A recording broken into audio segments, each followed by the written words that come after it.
are really excited today to be presenting on diversity, equity, and inclusion in the emergency food system. So that's kind of a mouthful, but we're going to go through, what that means to us and what it might mean to you and how you might engage with some internal grants to increase access at your pantry, meal site, school food center, whichever anti-hunger organization you might identify as. All right, so to start, we have a poll. Surprise, surprise. We love our polls. The first question is, do you think you could define the terms diversity, equity, and inclusion? The second question is, how important is this type of work to your organization's mission? And the third is, do you feel you are a pantry, school food center, meal site that focuses on diversity, equity, and inclusion? So we're just kind of taking the temp here. And we're interested to see how people land and then what we discover as we kind of make our way through this webinar. So it looks like most people say they could define diversity, equity, and inclusion.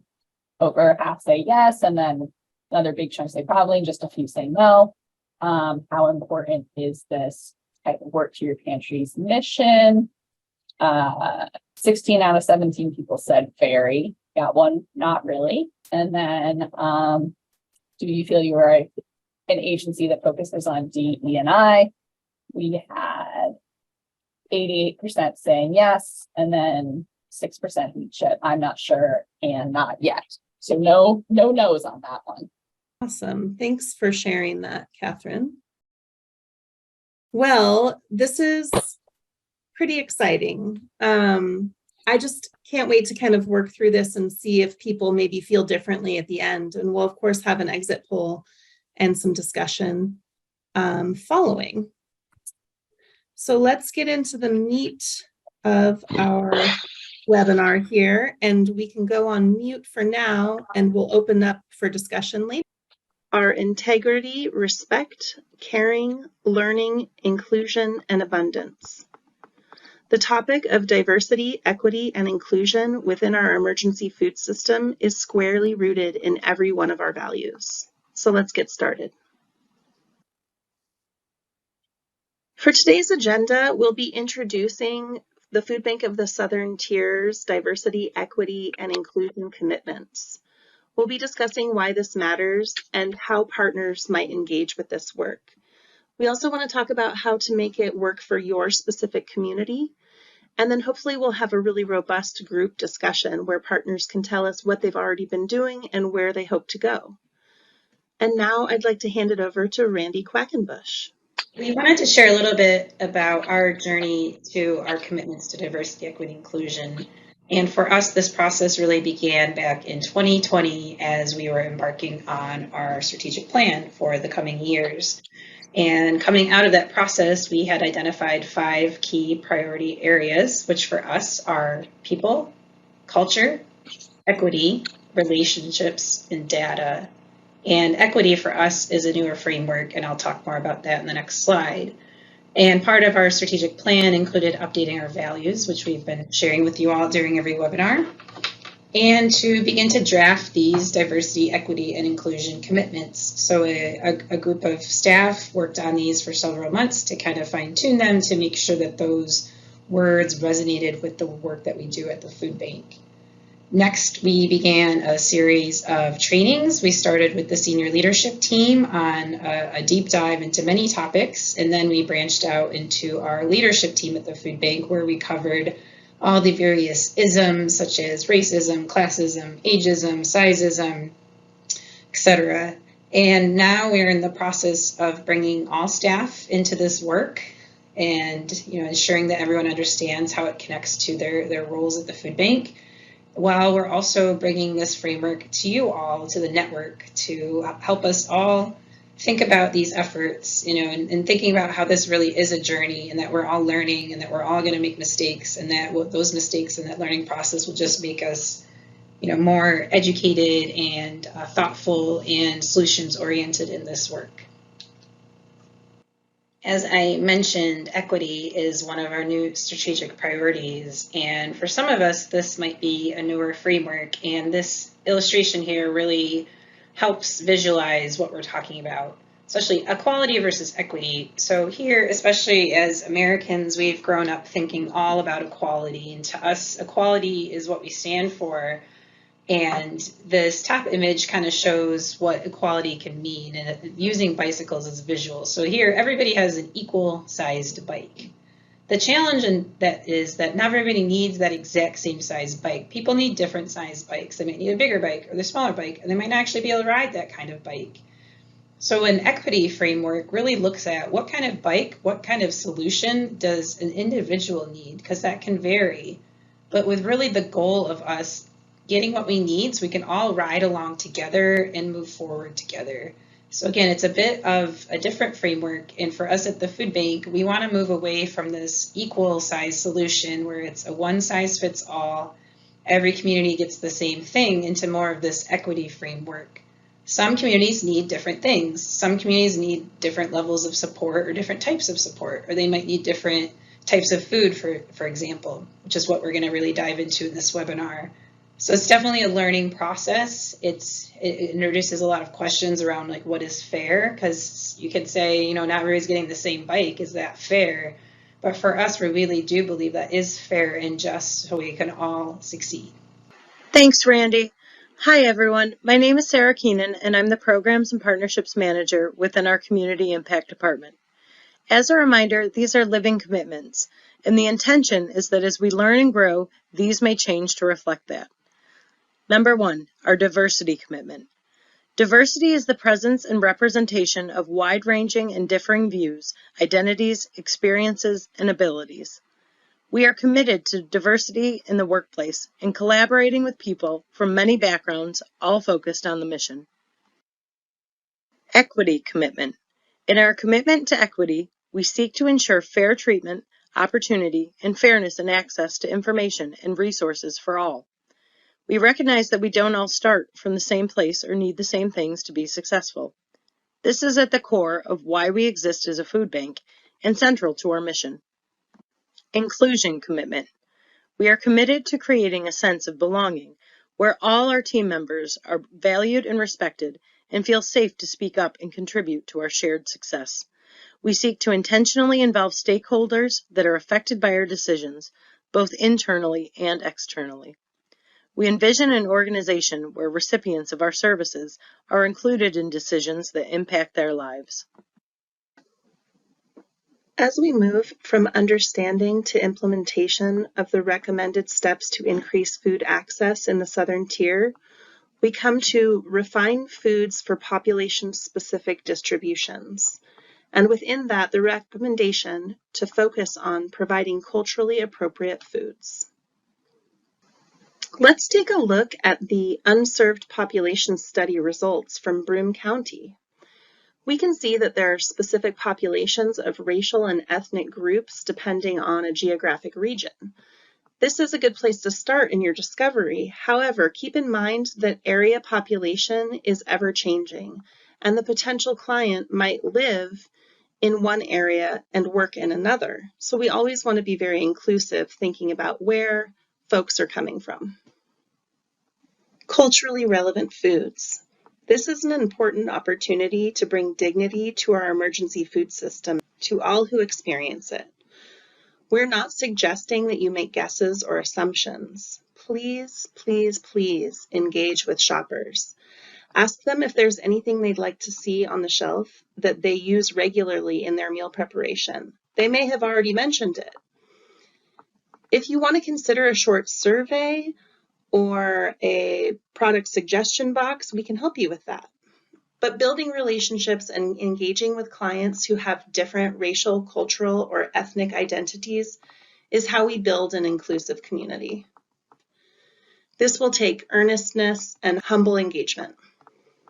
Our colleagues at the Food Bank of the Rockies point out that culinary traditions, customs, and preferences are nuanced and rich with a sense of place and identity that is impossible to capture in a summary. Food preferences within a culture may vary greatly by individual age, religion, region, or the length of time a person has lived in the United States.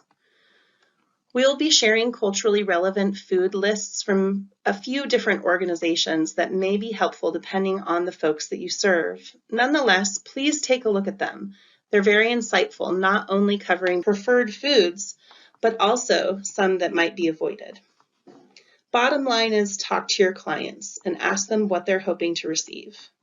Here are the additional resources we mentioned.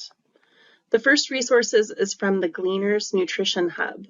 The second two incredible resources are from our partners at the Food Bank of the Rockies and the Food Bank of Wyoming. And the last two resources are from Leah's Pantry. Some of you may know them from your recent trauma-informed care training. We'll be including all of these and more on our website very soon. And now I'd like to hand it off to Caitlin. Hi everyone, my name is Caitlin. I'm the Health and Nutrition Programs Manager here at the Food Bank of the Southern Tier, and I'm going to be spending a little bit of time going over today what dietarily relevant foods means and what are some common dietary needs that you might see in clients that are attending your pantry or your meal site. So about 1 in every 6 adults follows a special diet, either due to health conditions, allergies, or sometimes moral or religious reasons.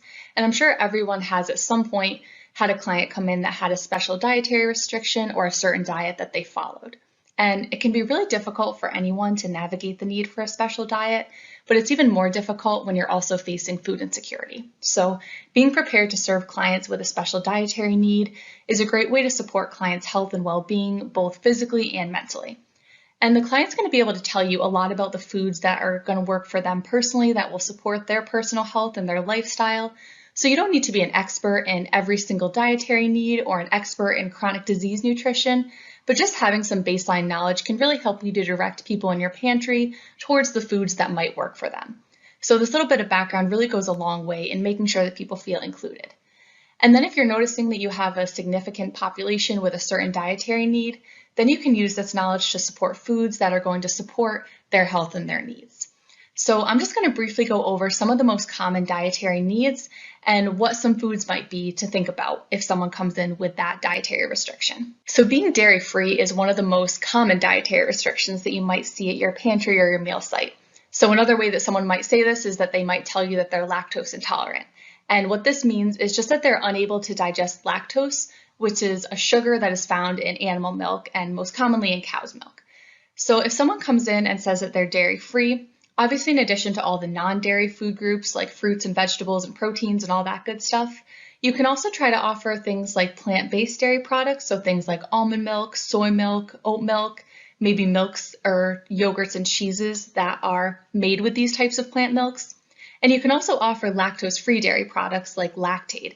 And what Lactaid is just basically regular dairy cow's milk that has an enzyme added to it called lactase that helps process that lactose that people are unable to digest.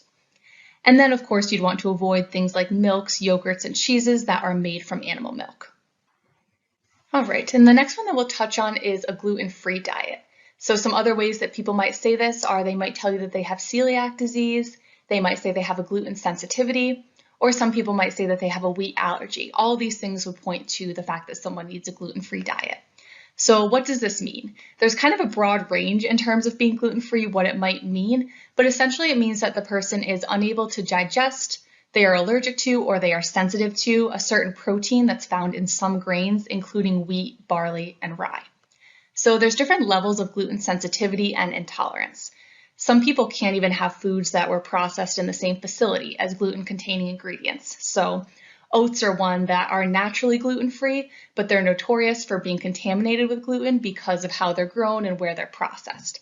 So if it's someone with a really severe gluten intolerance, it's a good idea to look for something that specifically says on the package certified gluten-free, or maybe processed in a factory that does not process gluten. So you can check out packages with your gluten-free client and ask them what is and is not okay for them. Gluten is also kind of a tough one because a lot of foods that you wouldn't necessarily expect can contain gluten or wheat-containing ingredients as an additive or a binding agent. So people with severe gluten allergies often really have to check labels carefully on every single product, including things like sauces, meat substitutes, and essentially anything that's processed. And wheat can also go by different names. So that's another reason why it's always a good idea to specifically look for that gluten-free label that you can see in green here in the red avoid box, just to make sure that a product truly is gluten-free. So in general, some foods to focus on for your gluten-free clients, in addition to, of course, fruits, vegetables, proteins that have less danger of being contaminated with gluten, would be grains and grain products that are made with oats, rice, corn, and quinoa. And like I mentioned, of course, foods that say gluten-free on the label as well. Some things you definitely want to avoid with your gluten-free clients would be wheat-based breads, pastas, and snacks. Another really common one is a low sugar diet.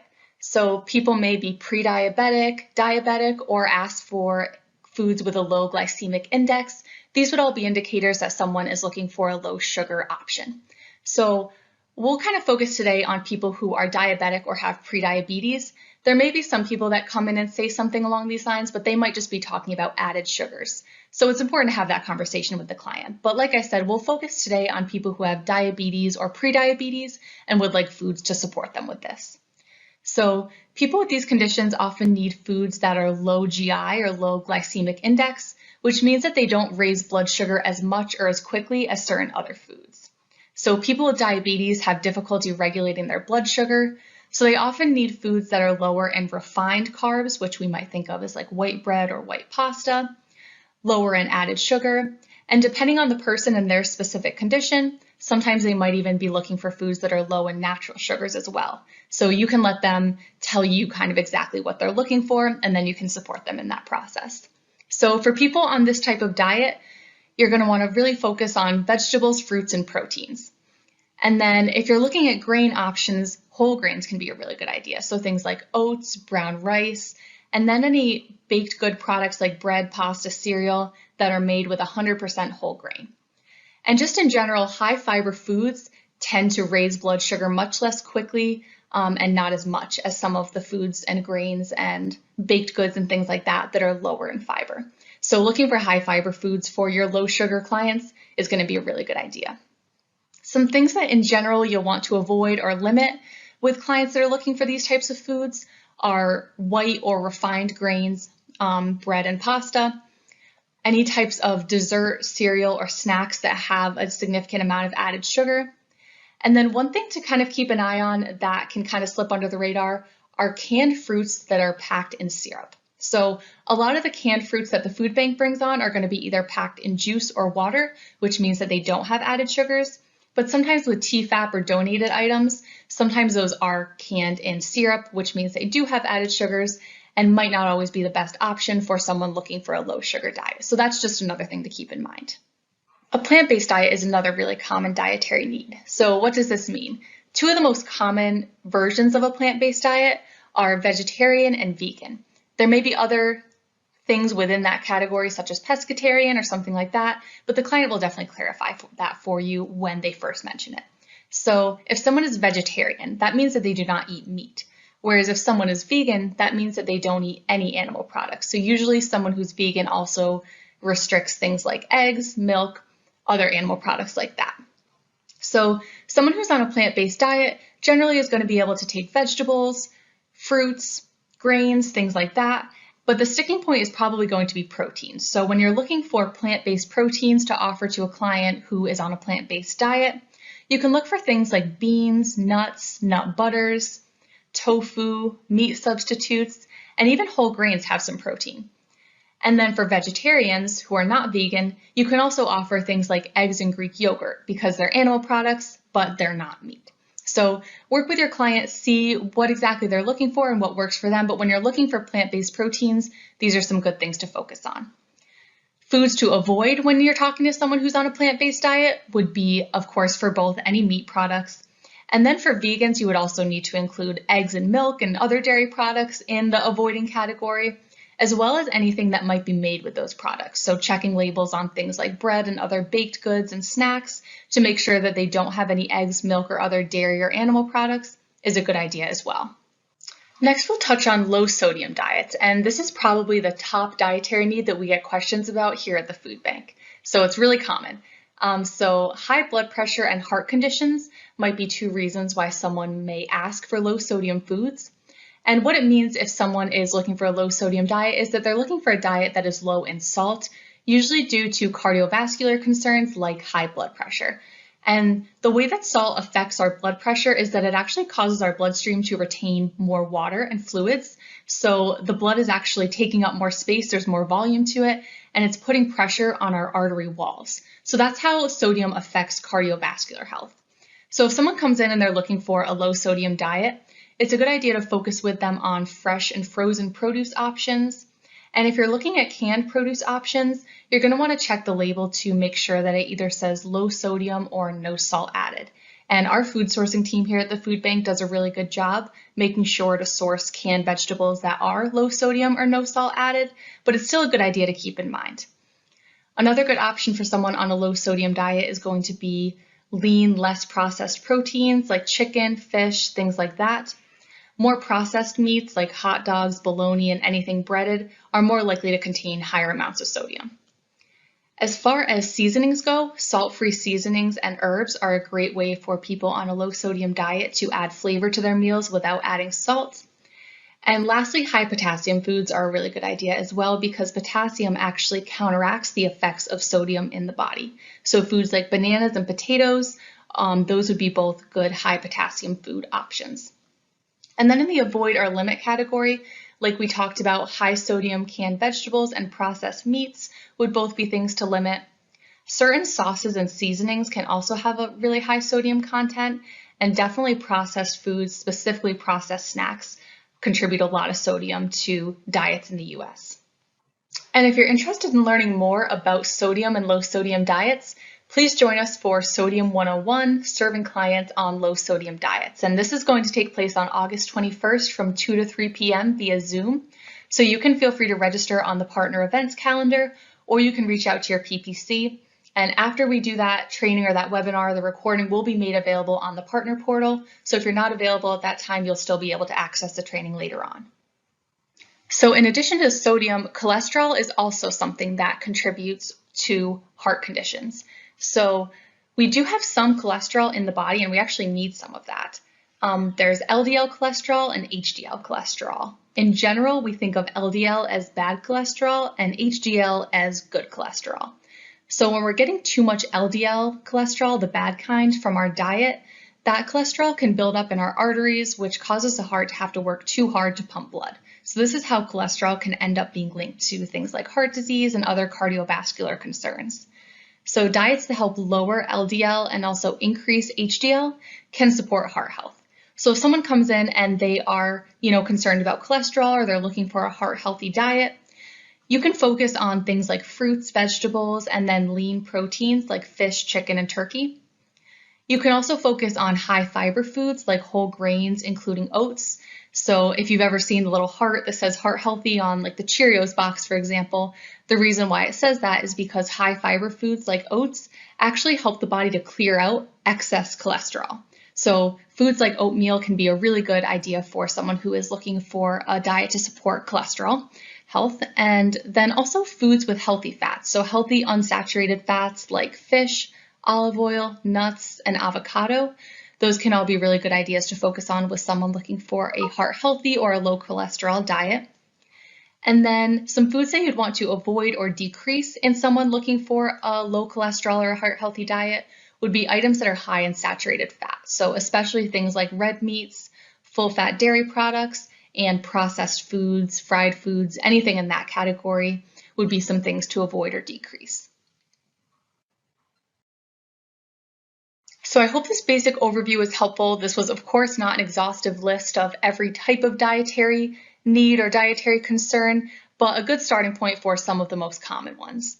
So as far as additional resources and other support that we can offer, in addition to the impact grants for supporting dietary needs at your pantry, we do have something called the Healthy Pantry Initiative. So our Healthy Pantry Initiative coordinator, Mara, could come to your pantry and help you design, for example, a section that catered to a certain group with a certain dietary need. So she's designed low sodium or gluten-free sections before with pantries. And if that's something that you think would be helpful for your clients, definitely reach out to us at the Health and Nutrition Department and we can connect you with her. And in general, if you do ever have questions, even if they're one-off small questions about dietary needs or other nutrition questions, you're always welcome to reach out to us. We're happy to support. If you email hn@foodbankst.org, it will come to our whole team, and then whichever one of us is available or most qualified to handle your question, we'll be able to get back to you and provide additional support. So thank you for your time, and I'm going to go ahead and hand it off to Sarah Keenan. So why is DE&I work important? Here's a few benefits we see from introducing this work into the work we all do within our emergency food system. We hope that these ideas can serve as a jumping-off point for our discussion that will follow. Connecting with people you might not be reaching, increasing food access within your community, offering service with dignity and respect, learning and growing together. The Increasing Access Grant affiliated with DEI in the emergency food system is launching now. This grant will be an opportunity to increase your capacity to provide culturally relevant foods, dietarily relevant foods, and home deliveries. Be sure to go to our grants management platform and check it out. Recommendations and best practices. To review, the best thing you can do is talk to your clients. Create various ways for feedback and requests. Find resources and organizations that are currently supporting the specific populations you aim to support, and approach this from a place of learning.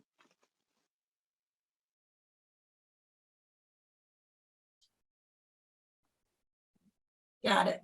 We've got another poll, a couple of polls here. And we like to do this just to get a sense of, the impact of the information we're presenting, and to see if there's any opportunities for us to follow up with you and to get a sense of, if we're going in the right direction. So these 3 poll questions are: 1, has your interest piqued on this topic?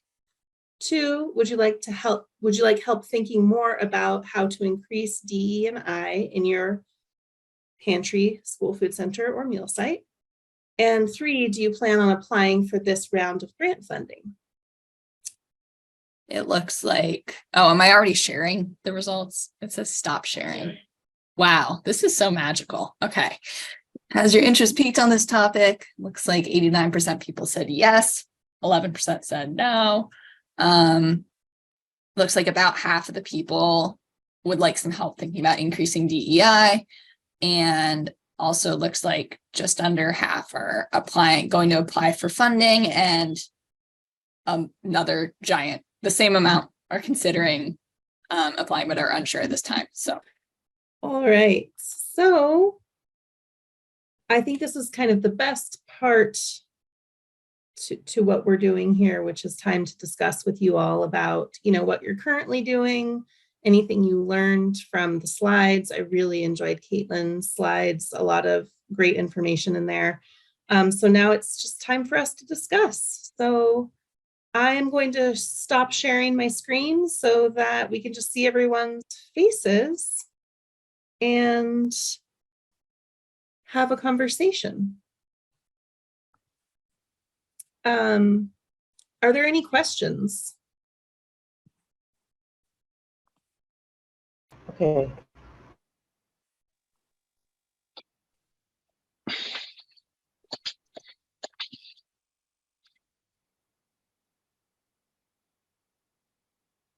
Any concerns? Or I also would really love to hear from folks who are already doing some of this work, whether or not they were doing it intentionally, knowing that it was diversity, equity, and inclusion work, or that you were like, oh yeah, I am doing that work. I'm using my phone for the first time, so I don't know if I'm doing it right or wrong. I usually use my laptop. So welcome to the club, Karen. We all have problems. So I don't think you have my picture, and hopefully you can hear me, but I have worked with Mara in the Healthy Pantry Initiative and graduated. And I highly suggest that to anyone. Mara set our room up. She made it much more attractive. We have a shelf now with all the, the different food items needed. And that's worked out really well. I think the only hindrance, and of course with everybody else, is monetary. Trying to keep, I think my hardest thing is keeping gluten-free products. There's not, I mean, the cereals are pretty good and oats, so we do keep that in, but buying the pastas and different things are very expensive. I mean, I normally go to Wegmans or somewhere. It's usually not on the menu with the food bank. So I think that's a hindrance. And the only other problem that I'm having a real rough time with, and I'm going to apply for the new money thing there, is I have a high volume of Muslim people. And of course, they only will do the halal meat. They're very big into fresh vegetables. I really have to go work with them to even take frozen or canned. Canned is pretty much out.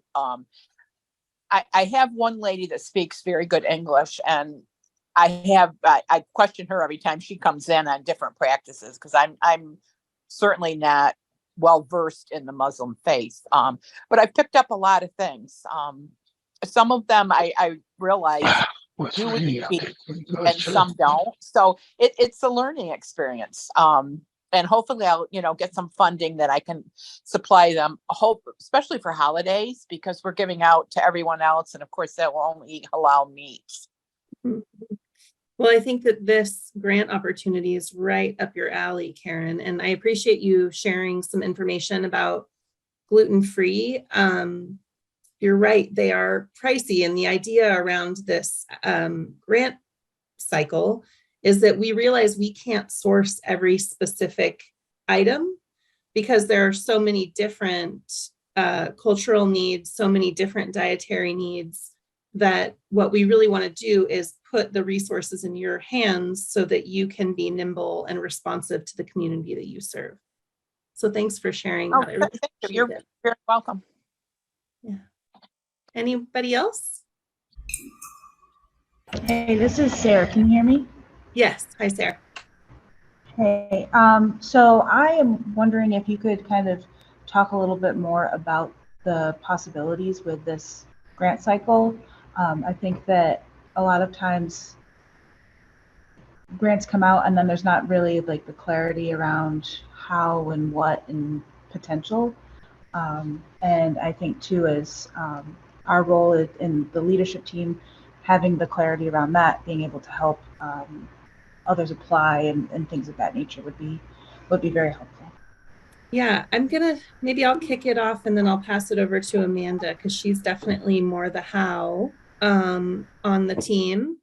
But what I would say is, for your information, it really is like, are you having clients who are coming in and asking for specific products and you're not able to provide that for them due to constraints like with the food bank menu?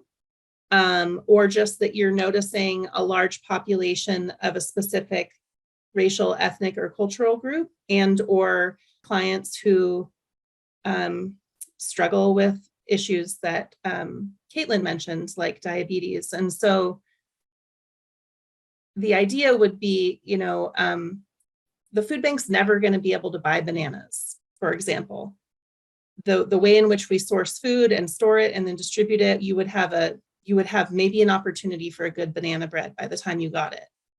But if bananas are something that have potassium and reduce high blood pressure or the impacts of salt, then you might want to buy bananas. And so you would work with a local retailer and buy those bananas and have them available for your clients to shop. So that's kind of an example. Another one, I guess, would be like, unfortunately, there's some folks that are not on the webinar today that we would have really liked to have, but we know that our pantry partners in Hector and Reynoldsville have noticed an uptick in Mexican and South American customers. And so they're trying to be really responsive and buy products that those folks look for and want, much like Karen mentioned with her large Muslim population. So the idea is that because the nature of food banking is not necessarily nimble, the grant money would be in your hands to get what you needed to provide for your population what they're looking for. And then I'll let Amanda roll with the how. Sure. I'm going to build off of what you've shared. Sometimes we think we know what people want, and we could be way off base. And we've done this here at the food bank, which is why we do a lot of surveys. Sorry, there is a thunderstorm right now, and my little dog is terrified. So if you hear heavy breathing, it's poor Nixie. So how the grant will work is we are providing a lot of resources on the grant itself, along with what was shared in the webinar, of different types of lists, different types of different relevancy and dietary requirements. And we really want you to do that survey. So part of the requirement to apply is to conduct a survey. If you've already been doing surveys, we need to see your results. That way you're making an informed request so that we can see that there is, yes, there's a demand, so let's go ahead and fill it. And then it's really easy. It's like, do you want to do culturally relevant foods? Do you want to do the dietary required foods? Do you want to do home deliveries? Do you want to work on all three?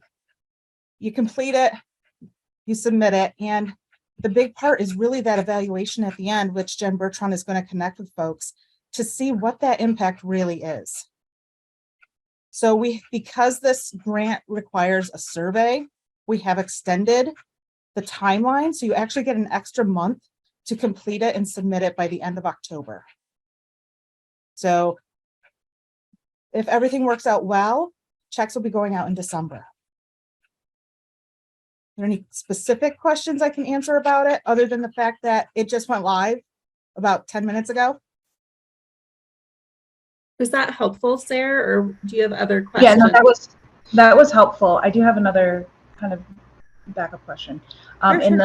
In the slides, you mentioned supporting people around surveys and suggestion boxes. I'm assuming that would then therefore go toward surveying for this category as well to make sure that people can apply for the grant. Yeah, absolutely. Fantastic. Thank you.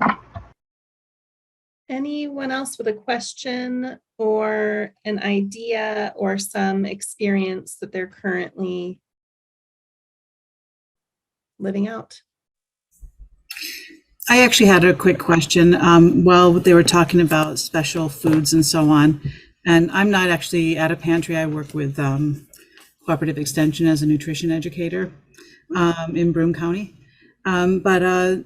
You know, when people are starting to learn foods are healthier for them and so on, sometimes it's not that they're specifically needing a low sodium diet, or that they are specifically needing a certain, you know, they're on a specific diet because of a health condition that they have been diagnosed with, but they've learned that some of those foods are better for them.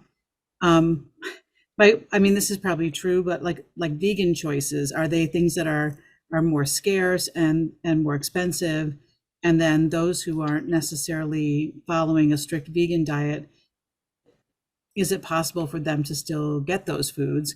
Or do they have to be kind of carefully, you know, protected so that the people who are vegan can actually get them? I guess that's coming back to me, or is it going to you, Sarah? I'm not quite sure. I think it was kind of a comment went into a question. Like, are you saying, I mean, I guess it would depend on what the pantry wanted to allocate. So we wouldn't have a blanket, you must save and protect all vegan food for vegans.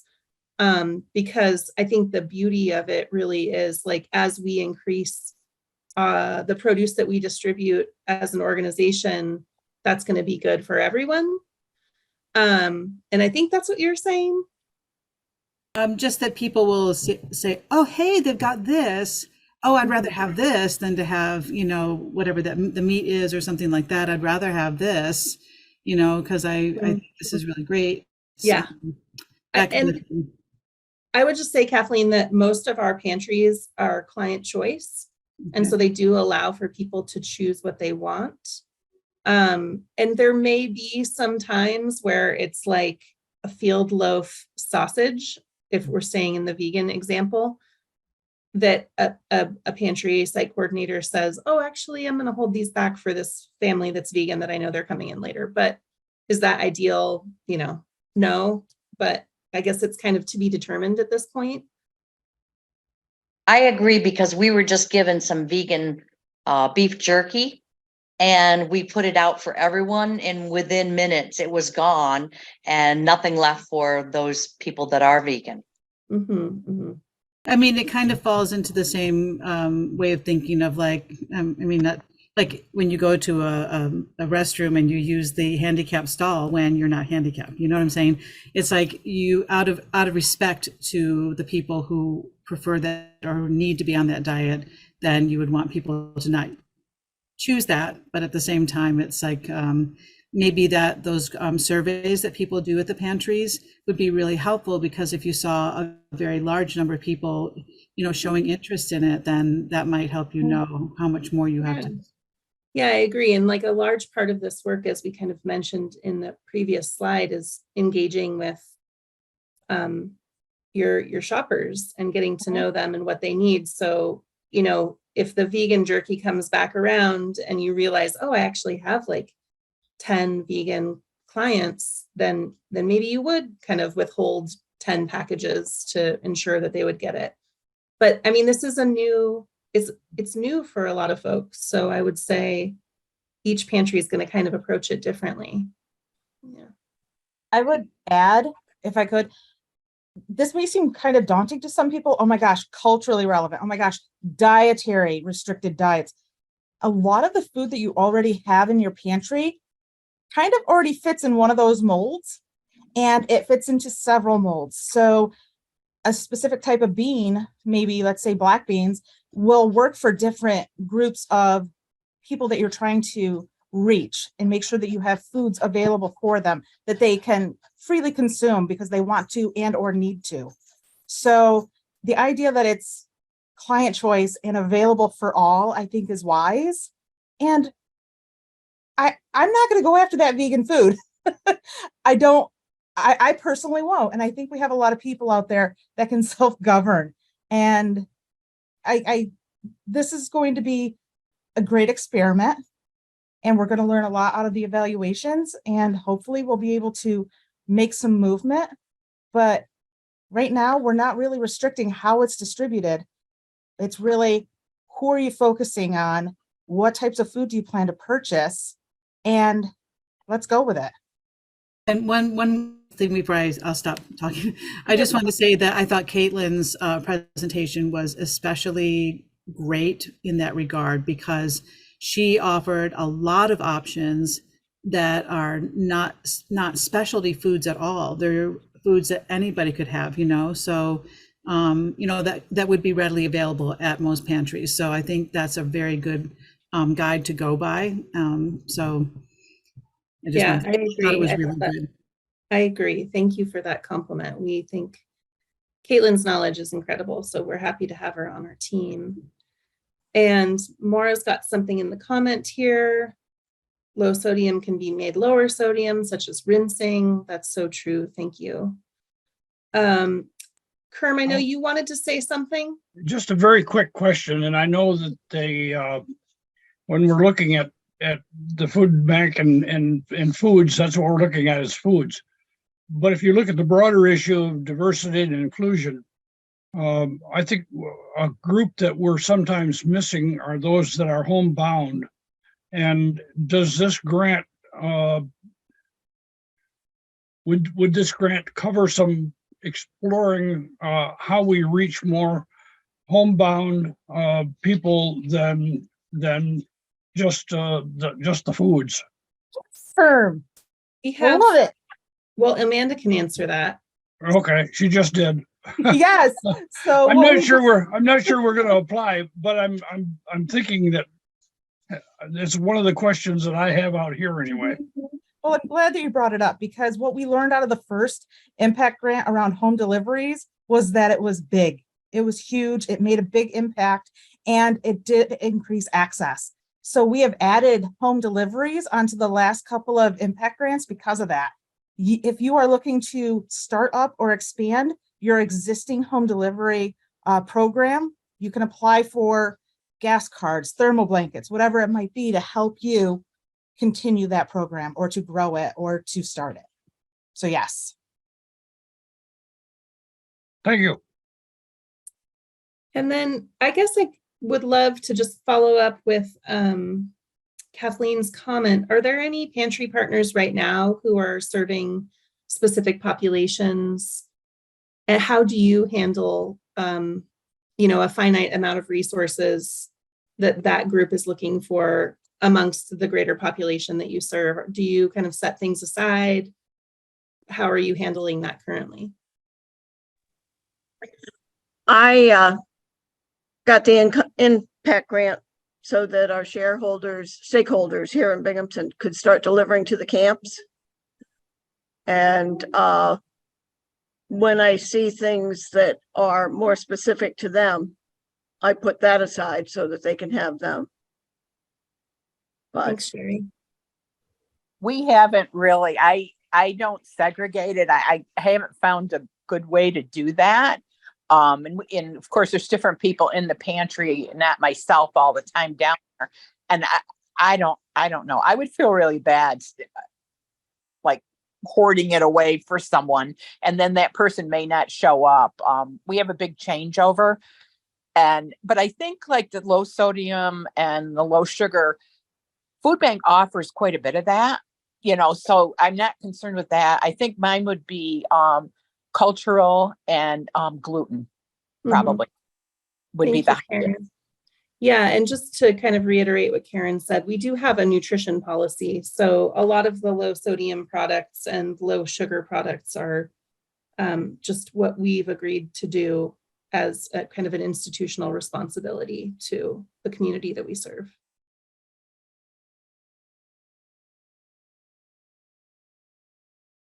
Any other questions?